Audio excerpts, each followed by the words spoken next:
हमें एक प्लेन की इक्वेशन निकालनी है जो कि इस पॉइंट से पास करता है और इन दोनों प्लेन के परपेंडिकुलर है। हमारी प्लेन की इक्वेशन कुछ ऐसे होगी, जहां पे x1 y1 z1 है वो पॉइंट जिससे ये प्लेन पास करता है,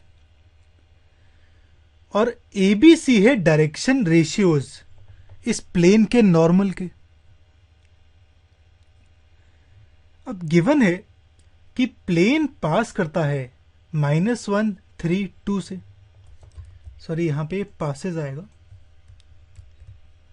यानी x1 की वैल्यू -1 है, y1 की 3, z1 की 2।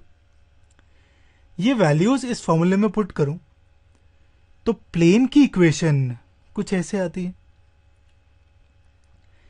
इसे फर्स्ट इक्वेशन मान लेता हूं।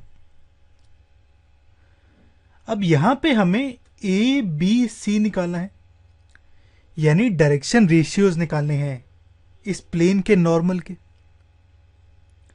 We need to find ABC. ABC निकालने के लिए हमें गिवन है कि ये प्लेन परपेंडिकुलर है इन दोनों प्लेन्स के। इसका मतलब कि इस प्लेन का नॉर्मल ये परपेंडिकुलर होगा इन दोनों प्लेन के नॉर्मल से।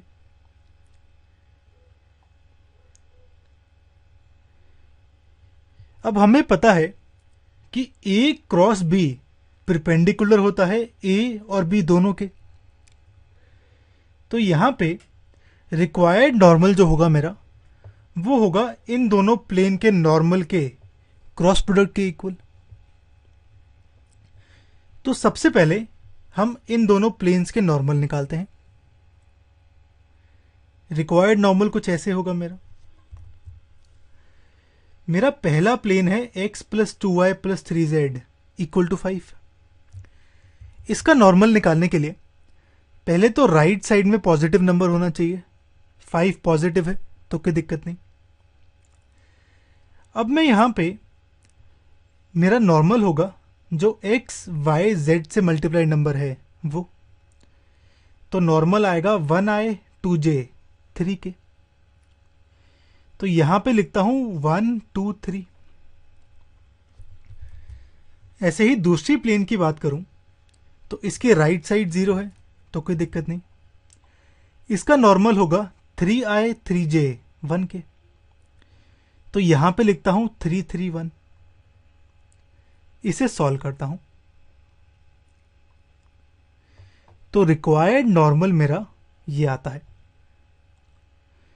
अब अगर रिक्वायर्ड नॉर्मल ये है तो इसके डायरेक्शन रेशियोज होंगे जो i j k से मल्टीप्लाइड नंबर्स है वो, यानी -7 8 और -3।